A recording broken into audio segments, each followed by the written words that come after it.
આવતીકાલે 8 તારીખે રાજકોટના આંગણે યુનિટી ફાઉન્ડેશનના માધ્યમથી 126 લાડકી દીકરીઓના સર્વજ્ઞાતિ સમૂહ લગ્નનું આયોજન અમારા સૌ યુનિટી ફાઉન્ડેશનના ટ્રસ્ટીઓ મિત્રો ભેગા મળીને કર્યું છે।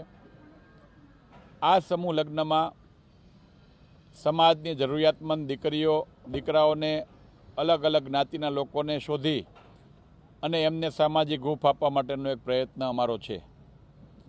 આ સમૂહ લગ્નની વિશેષતા એ છે કે આ સમૂહ લગ્નમાં જોડાનાર દીકરીઓમાંથી 26 જેટલી દીકરીઓ એ પિતાની છત્રછાયા ગુમાવેલી છે, 6 જેટલી દીકરીઓએ માતાની છત્રછાયા ગુમાવી છે અને એમાંથી 4 દીકરીઓ એવી છે કે જેમને માતા અને પિતા બંનેની છત્રછાયા ગુમાવી છે। એવી રીતે દીકરા તરફથી વાત કરીએ તો લગભગ 20 જેટલા દીકરા એવા છે કે જેમને પિતાની છત્રછાયા ગુમાવી છે, 2 જેટલા દીકરાઓએ માતાની છત્રછાયા ગુમાવી છે અને 4 જેટલા દીકરાઓએ માતા પિતા બંનેની છત્રછાયા ગુમાવી છે। કુલ મળીને આખા 126 યુગલોમાંથી 4 યુગલ એવા છે મિત્રો કે જેમને માતા પિતા બંનેની છત્રછાયા ગુમાવી છે। અમારો પ્રયત્ન બધા મિત્રોનો સમાજના એવા જરૂરિયાતમંદ લોકો કે જેને સામાજિક હૂંફ આપવા માટેનું, સમાજમાં એમને નવા જીવનની શરૂઆત કરવા માટેની પ્રોત્સાહન આપવા માટેનો અમારો ધ્યેય છે।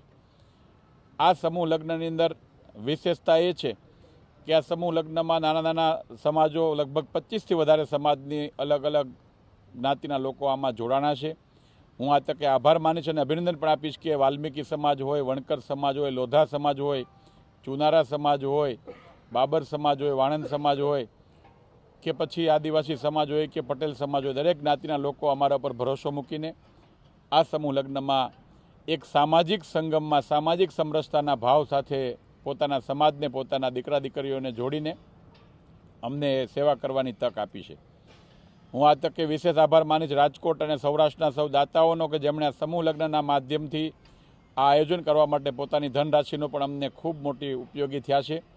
એમના માધ્યમથી આ સમૂહ લગ્નમાં એક બાપ જેમ દીકરીને વિદાય આપે અને કન્યાદાન સાથે વિદાય આપતા હોય છે, એવી રીતે અમારા સૌ ટ્રસ્ટીઓ અને સૌ દાતાઓ 126 પરિવાર આવતીકાલે દરેક દીકરીને દત્તક લઈને એમને કન્યાદાન સ્વરૂપે 100થી વધારે વસ્તુઓ એ આપી એમના જીવનની નવી શરૂઆતમાં હૂંફ આપશે। આ કન્યાદાનમાં પણ અમારા યુનિટી ફાઉન્ડેશનના સૌ મેમ્બરો, ટ્રસ્ટીઓ રૂબરૂ જઈને ચેક કરીને એક સારી ક્વોલિટીનો કરિયાવર આવે એ પ્રકારની ચિંતા કરીને પ્લાનિંગ કર્યું છે। આવતીકાલના પ્રસંગને સૌ રાજકીય સામાજિક મહાનુભાવો, સૌ રાજકોટના સામાજિક શ્રેષ્ઠીઓ, ઉદ્યોગપતિઓ, સંતો મંતો આ દીકરીઓને આશીર્વાદ આપવા માટે પધારવાના છે। આ કાર્યક્રમમાં લગભગ 25,000થી વધારે લોકોના માટે ભોજનની વ્યવસ્થા પણ અમારી સ્વયંસેવકોની ટીમે કરી છે। એક ઘરે પ્રસંગ હોય ને ફૂલ મેનુની ડીશ હોય એમ અહીંયા જ બધું રસોડું બનાવીને 300 સ્વયંસેવકોના માધ્યમથી 25,000 લોકોને શાંતિપૂર્ણ ભોજન, ચા, પાણી આગતા સ્વાગતા માટે અમારી યુનિટી ફાઉન્ડેશનની ટીમ તત્પર છે।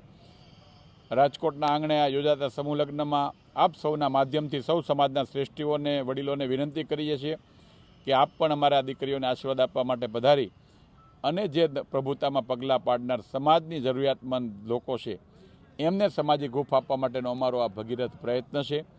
આજના આ પ્રસંગે આપ સૌ પણ અહીંયા અમને સહકાર આપવા માટે આવ્યા।